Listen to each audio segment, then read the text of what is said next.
Muy bien, continuamos con más comentarios en este su programa Agenda Libre. Yo soy Charlie Carvajal.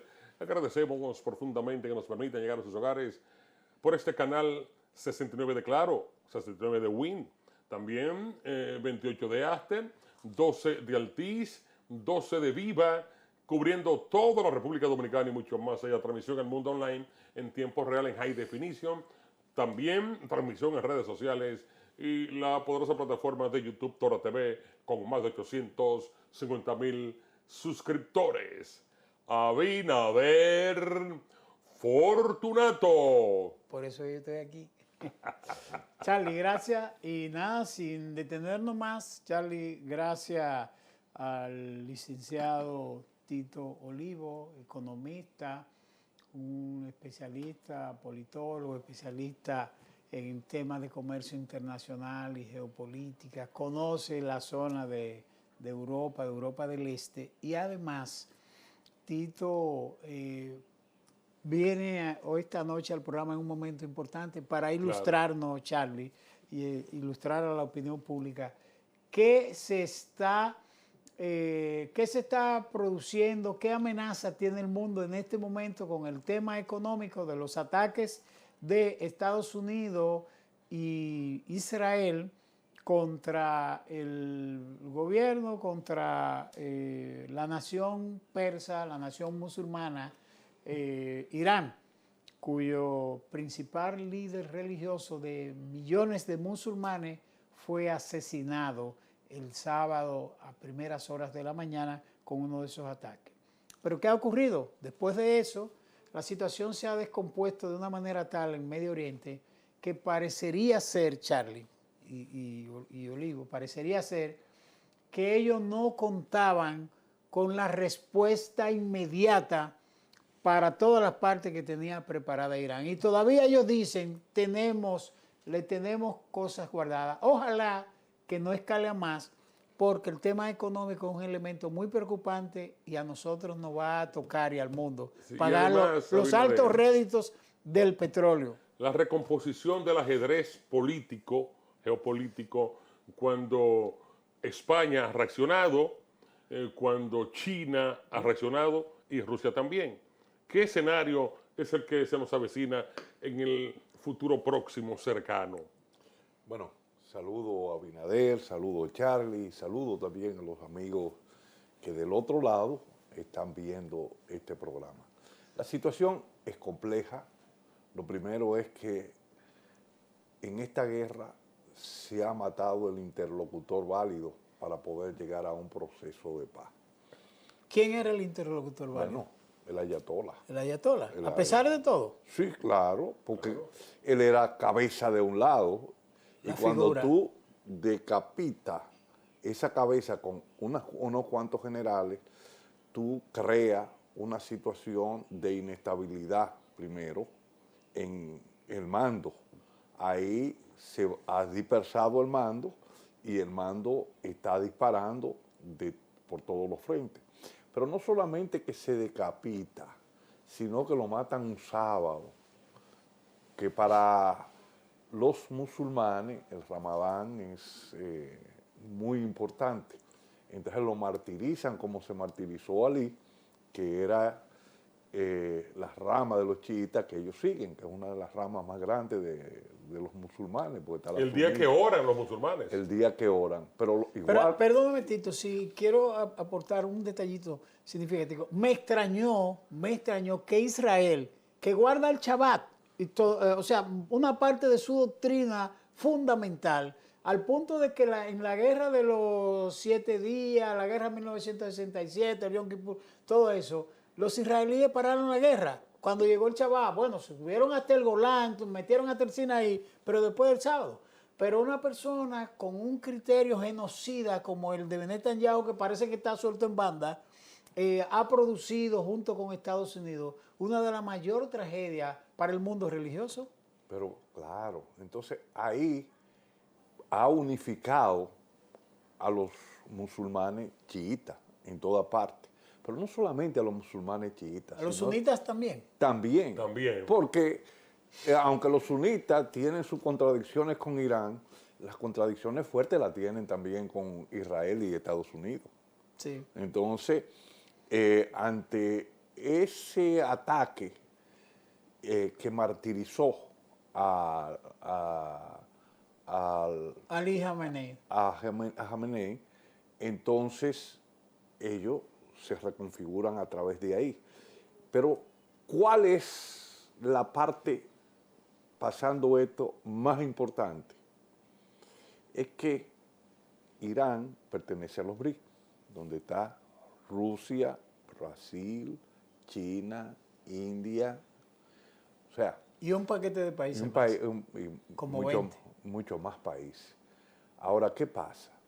Hay de los BRICS 2 países que esencialmente ven con ojeriza que Estados Unidos tome a Irán, porque esto no es una guerra solamente por problema regional, sino es una guerra de reconfiguración económica global y la creación de bloques hegemónicos que uno está perdiendo terreno y los otros están por aposicionarse. Entonces, en eso hablo de China y de Rusia. Para ver la situación, la entrada de la ruta de la seda al Asia, Euroasia, es Irán la puerta. Pero además, Irán es la barrera de contención de todos esos grupos religiosos radicales en cuanto a la llegada a Chechenia y toda esa parte para atacar a Rusia y dividir a Rusia. Entonces, ante esa situación, no es verdad que Rusia y China van a dejar caer a Irán. Por lo pronto van a desarrollar una guerra proxy contra Estados Unidos, así como Estados Unidos ha desarrollado una guerra proxy en Irán. ¿Qué le van en Ucrania contra Rusia? ¿Qué va a pasar? Los rusos y los chinos van a suplir tecnología militar y van a suplirle información Eso es a un Irán. supuesto. Sí, claro, un supuesto. Va hacia el camino Pero, o sea, yo no estoy diciendo, porque yo no tengo las informaciones de inteligencia para pero poder, los acontecimientos te hacen ver eso. el análisis, o sea, el análisis situacional en términos geopolíticos te hace interpretar esa situación. O sea, si tú no lo quieres, si Trump no lo quiso ver, porque entendía que podía ser una operación rápida y tomar a Irán en 2 o 3 días, no es así. Los rusos van a suplirle tecnología militar y le van a suplir información. Igualmente los chinos. Ya uno de los drones que voló a atacar una de las bases norteamericanas fue un dron iraní, pero con tecnología rusa, con antena de larga distancia para poder hacer ataque, como la modificación que han hecho los rusos de los drones para atacar a Ucrania. Esto te hace pensar que los rusos le están supliendo tecnología avanzada a Irán, así como Irán le suplió en su momento los Shahed a Rusia. Cambió la guerra ahí a partir del uso de los drones. Hay una reconfiguración. Pero lo otro es el tema que se da. Esta guerra no es solamente militar, es una guerra económica. China tiene su mejor arma contra Estados Unidos. La economía. Tiene una bomba que es más potente que la bomba nuclear para destruir la economía norteamericana. Pero no lo va a hacer, los chinos no están en guerra. Pero no es que estén en guerra. Ellos saben que la posición de Trump, y te lo dan lo que pasó en Siria, lo que pasó en Venezuela, lo que pasó, es quitarle la preponderancia a China, no solamente en América Latina, sino global. Es una guerra que los norteamericanos están llevando, que Trump lo ha dicho, no, nuestro enemigo no es Rusia, es China. Y los chinos van tomando nota. Ahora, A eso se debe de alguna manera que los chinos hayan escogido, lo comentábamos Charlie y yo el lunes, era el hecho de que justamente China se estaba moviendo, incluso públicamente, con dos voceros, con uno militar y con uno diplomático. sí, sí, porque está dando mensajes. Ellos están dando mensajes. Primero, China no quería que esto llegara a esas circunstancias porque ellos van a perder, porque China va a perder. Pero lo segundo es que China va a mover, en el momento que comiencen a llegar cadáveres a Estados Unidos, y esto es una suposición mía, arropado en la bandera norteamericana y que los grupos comiencen a protestar, China comienza a vender bonos del tesoro. China fue el primer acreedor de Estados Unidos. China no, entonces, Estados Unidos va a vender bonos No. del tesoro. Ah, China. China, los bonos que Lo que tiene de Estados tiene. Unidos. Recuérdate que China fue el primer acreedor de correcto. bonos del tesoro de Estados Unidos y ha ido reduciendo su participación porque gradualmente va vendiendo. Pero cuando Tiene alrededor de un 15%. Cuando China vende bonos del tesoro, hay dos efectos que se dan.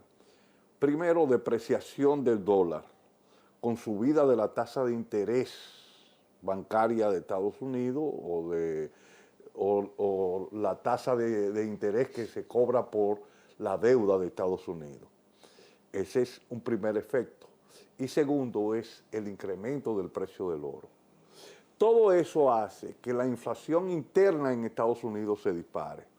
Pero si a eso tú le agregas que tú, por el estrecho de Hormuz, donde pasa el 20% del petróleo mundial, y que el mundo consume alrededor de 102, 105 millones de barriles de petróleo al día, por ahí pasan unos 20, 21 millones de barriles. Un paréntesis, Tito. Todos los días. Aparte del petróleo, los suministros alimenticios. Eso viene. Okay. Eso es para lo otro lado.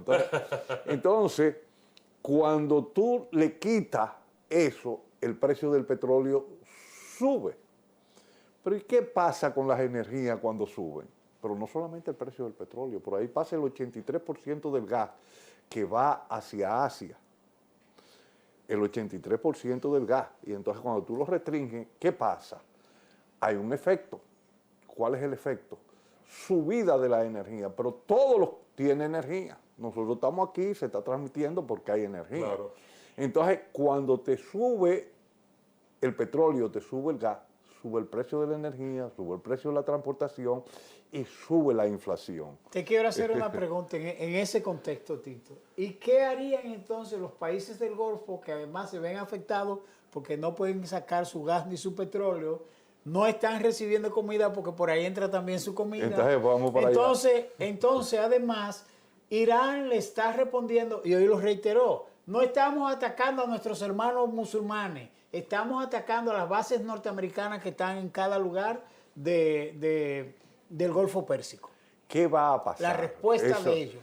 Vamos a terminar de reconfigurar esta parte. Por un lado, tú tienes ese problema inflacionario que va a traer como consecuencia protesta en Estados Unidos, protesta en Israel, que está llevando a cabo los ataques, pero también protesta en estos países que han prestado su territorio para que Estados Unidos, ya sea por la fuerza, como fue el caso de Irak, o ya sea por conveniencia que haya puesto.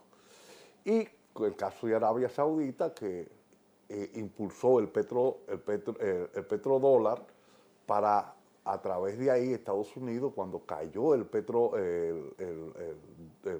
la relación dólar-oro como reserva internacional, o para fortalecer la reserva del dólar internacionalmente, o sea, se van a ver muy afectadas. Ya ustedes hablaban, los países del Golfo, en su gran mayoría, dependen de dos cosas, de la desalinización del agua del mar para poder tener agua dulce para su pueblo y su gente, y la importación de alimentos.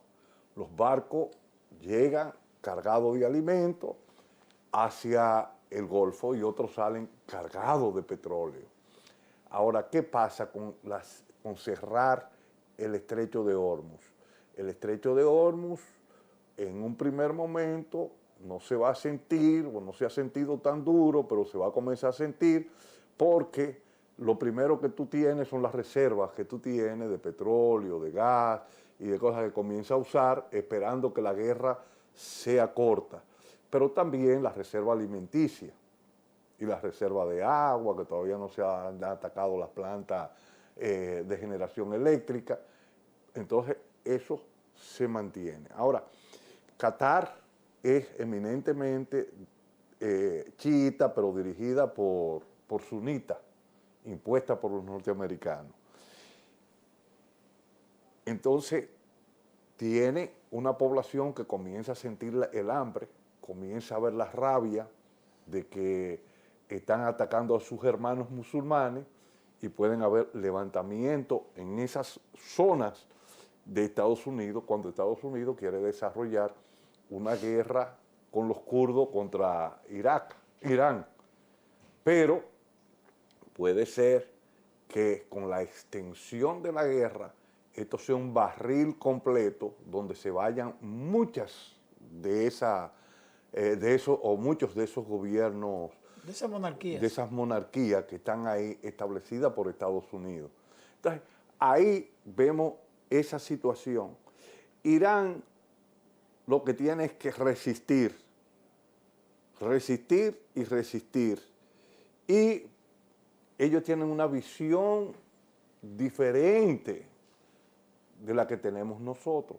Todos saben qué cantidad de tiempo duraron los iraníes combatiendo contra Irak, que era financiado por Estados Unidos, por Rusia y por todo, y donde Estados Unidos le dio el gasarín, después acusó que tenía armas de destrucción masiva, y con todo y eso no se pudo vencer a Irán. Tienen una base religiosa donde el martirio te lleva al cielo. En su cultura religiosa. En su cultura religiosa. Martirizarte, tú vas a ir a donde Alá, y si reencarna, vas a reencarnar con todo lo que tú no tenías anteriormente. Entonces, esa cultura te permite a ti luchar hasta morir. Porque nosotros vamos a la guerra desde aquí, pero con una visión de regresar, no de sembrarnos, no de morir en la guerra. Pero morir es redención. Es una redención. Es martirizarse. Sí. Entonces, esa situación es compleja. Entonces, aquí viene lo otro.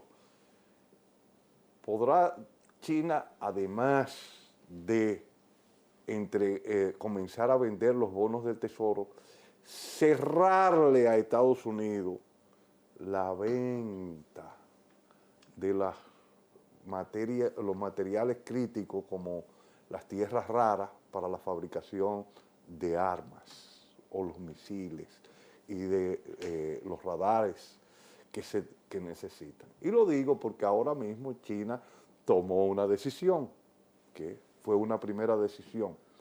Ellos van a tener petróleo del Golfo. No hay problema, los barcos chinos van a poder pasar y los barcos rusos. Pero China tomó una decisión de que sus empresas no vendan gasolina ni fuel oil al exterior. O sea, están creando las condiciones de desabastecimiento por el otro lado de los mercados energéticos cuando hay una restricción.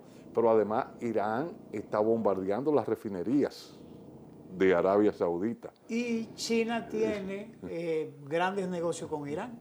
Entonces, claro, el petróleo de Irán lo lleva para allá. Entonces, si China dice, no voy a darte, ya de hecho, hay un general norteamericano que ha dicho que Estados Unidos no puede aguantar 2 semanas de bombardeo porque la cantidad de misiles interceptores son muy pocos lo que le quedan. Se le acaban a Estados Unidos y también a Israel. A Israel. Ahora, Irán... Llamado escudo de hierro. Sí, ese es el de Israel. Pero no solamente eso, es que si China le cierra, no van a poder reponer, aunque la cantidad que están gastando es mucho más rápida que la reposición, según las para informaciones. producirlo. Sí, que tiene. Pero Irán acumuló por muchísimos años una cantidad de misiles y ha puesto señuelos para que ataquen. Hay otro elemento que no podemos perder de vista, Charlie. Es prácticamente una conversación que tenemos Charlie y yo con Tito. No, es una... Otro elemento importante es la postura dual aparente de actores importantes en Europa. ¿Quién? Francia, Alemania e Inglaterra. Con la que Donald Trump, en el caso de Inglaterra, se ha enfrentado al primer ministro de Inglaterra, al Stammer, porque no le dio la base de Martín García en la zona del Pacífico. Pero ya se la dio. Pero el gran problema, pero tenían... Sí, tuvieron un max, pero, sí, pero los ingleses...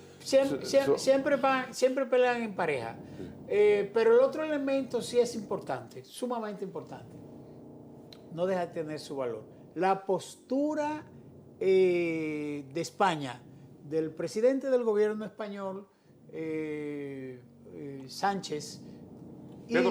Pedro Sánchez, y la del propio rey, que ha respaldado a su gobierno con la postura de no guerra, de no intervención, porque se tira por el suelo con una guerra unilateral de Estados Unidos y de Israel, de Bibi y de Israel, echando por el suelo Consejo de Seguridad, porque Donald Trump ha dicho que él es Naciones Unidas, y el mundo está en una situación de mucha convulsión y de mucha expectativa.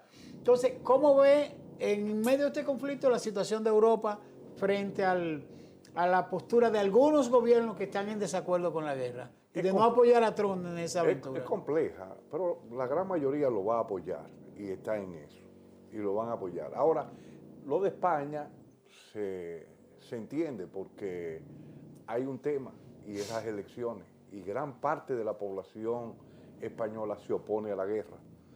Y tú irte a unas elecciones con una oposición a la guerra sería perder las elecciones. Va a pasar como le pasaron al Partido Popular cuando acusó a la ETA de haber hecho un atentado y que tenían las elecciones ganadas y la perdieron en ese momento. En términos de comunicación, eso creó una bomba y eso estableció. Pero lo otro es, el problema de Europa es complejo, porque Europa depende de energía importada, es como el caso nuestro de República Dominicana. No tiene petróleo Europa. Pero nosotros estamos cerca de Estados Unidos y lo que podríamos pagar... pero lo que pasa es que no es solamente que tú estés cerca. El problema es que Estados Unidos consume alrededor de 20 millones de barriles de petróleo al día, produce alrededor de 17, 16, 13, 17 millones de barriles y tiene que importar. Y Estados Unidos, en un momento determinado, que tú digas que va a necesitar petróleo para y no lo tenga y que el petróleo se dispare, eso te sube la inflación y te crea un problema que en economía llamamos estanflación, que era un tema que eso nunca sucedía, porque cuando se analizaba la economía, se analizaba la inflación y se analizaba la deflación, aparte, y el decrecimiento, aparte el crecimiento, cuando había crecimiento económico, pues se daba inflación por un incremento de la demanda. Cuando había decrecimiento económico, se daba la deflación porque caía la demanda, pero en el año 1973, cuando se da la primera crisis del petróleo, que suben los precios del petróleo, se da una caída de la producción de bienes y servicios al interior de la economía y se da la estanflación. Ahora no estamos al margen de eso. Dice un economista muy respetado de la República Dominicana, lo dijo esta mañana en un programa de televisión, que el gobierno dominicano debe prepararse, porque el gobierno dominicano no tiene tanque de reserva. Dice Bernardo Vega, que es un acucioso del tema, dice Bernardo Vega, que probablemente aquí las reservas duren un mes o menos, un mes o un mes y medio. O 2 meses. Porque nosotros no tenemos cultura de almacenar petróleo. Es comprar y gastar, comprar y gastar. Es que no es que tenemos cultura de almacenar petróleo. ¿A dónde lo vamos a almacenar? No, por eso que digo. Porque o sea, un gobierno, tú puedes tener la cultura que quieras. No, pero los estratégicamente tú tienes que tener reserva para eventualidades de esa pero está naturaleza. bien, pero todo eso, porque ¿qué es lo que ha pasado? La economía dominicana pasó de una economía agroindustrial a una economía de servicio, con crecimiento de los servicios y todas las cosas. Pero los tanques de almacenamiento de combustible de la República Dominicana han crecido más lentamente que el crecimiento de la economía. Por lo tanto, tú no tienes a dónde almacenar. La única forma que tenemos nosotros de poder almacenar es conseguir un buque madre de 2 millones de barriles de petróleo, de combustible terminado con diferentes estamentos, porque aquí tenemos una separadora, no refinería, separa 5 subproductos. Las refinerías te procesan y te sacan alrededor de 100 subproductos. Aquí te sacan RC2, fuel oil, gasolina de bajo octanaje y un poco de GLP, o sea, pero no es una, no te sacan plástico, no es una refinería, no te sacan otros subproductos, porque hasta medicamentos se saca del petróleo. Entonces, en ese momento que se hace, la demanda de energía en la República Dominicana eran 30 millones de barriles. Hoy no. La República Dominicana demanda 133 millones de barriles de consumo de energía al día. Entonces, para tú tener a larga distancia, tú tienes que traer un buque de esos buques viejos que hay, y tú los fondeas aquí para almacenar y de ahí vas sacando. Esa es la parte. Artesanalmente. No, pues tú lo vas bombeando porque eso tiene su bomba. Sí, claro. Y lo va y en lo que compra otro millón de productos terminados, entonces tú vuelves. Entonces la República Dominicana tenemos ese handicap, o sea que no podemos rápidamente, pero sí tenemos oro y el oro se dispara. Lo que sí podemos hacer nosotros es modificar la ley. ¿Se para la guerra? No, la guerra... ¿Hay alguna posibilidad de ver cuándo podría terminar ese conflicto? No, la guerra va a ser larga porque Estados Unidos, yo me imagino, o sea, no estoy así, Estados Unidos, Trump, hay que conocer a Trump, no quiere dar su brazo a torcer y va a tratar de vencer a Irán. Los iraníes van a recibir el apoyo de los rusos y los chinos, dándole materia prima para fabricación, armas terminadas, para el ataque, para desangrar a Estados Unidos. Pero eso complica entonces el tema de Ucrania.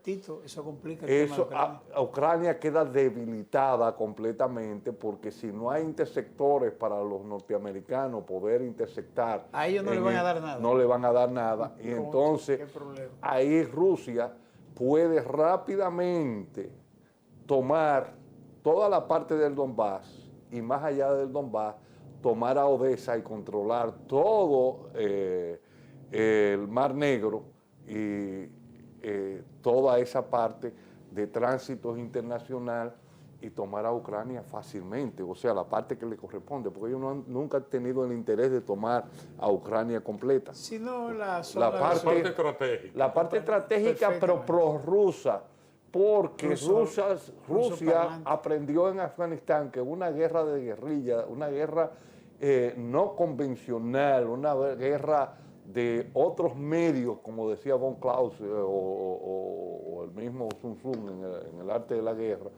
era una guerra hecha, es una guerra de desgaste, que tú no estás enfrentado a un ejército regular, sino a civiles irregulares que te van a mantener y te van a diezmar la economía y tú vas a caer, como pasó en Vietnam, como pasó Afganistán, en Afganistán. el último ejemplo. Entonces, ellos saben que esa parte proeuropea ellos no la van a tocar.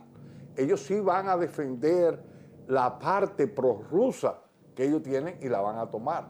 Y eso sí, que en el momento que ellos tomen todo eso, pues Zelensky va a caer. Y eso que no hablamos, y ya no queda entiendo, tiempo, pero, del coreanito, no, que está pero, loquito por entrar en escena. Antes de esa cosa, te quiero decir que Europa, porque nos quedamos ahí, tiene un problema serio, porque ellos se desprendieron de la energía barata de Rusia y se fueron a Estados Unidos, y Estados Unidos ahora está en una situación difícil que no va a poder suplirle todo el gas que ellos necesiten, y con el estrecho de Hormuz cerrado y esos países que le estaban supliendo a Europa, no se lo van a suplir. Vamos a ver cómo se va a comportar. Y Putin ha dicho que Tito, no. ya no hay tiempo para más, Tito. Putin Hay que repetir la visita la próxima semana. Que como decía este insignia liceísta que tenía Max Reynoso en un programa, decía, ya no hay tiempo, el tiempo es el que manda, el mambo de España, y se acabó la amalgama. Se acabó. Tito, muchas Amalgama de gracias. colores. En la pelota, tribuna libre a toda manifestación deportiva. Ojalá que la próxima semana podamos continuar. podemos ver. Podría ser el próximo jueves o el martes, dependiendo de tu agenda. Ustedes dicen. Bueno, bien. de Si esa yo estoy forma. aquí en República Dominicana, no hay problema. Bueno, gracias, Y si no, Tito lo hacemos Olivo, vía- entrevistado de lujo, un gran expositor. De esta forma llegamos al final de esta edición de su programa Agenda Libre. Como siempre, les acompañaron Abinader Fortunato. Mi hermano Charlie Carvajal. Hasta mañana.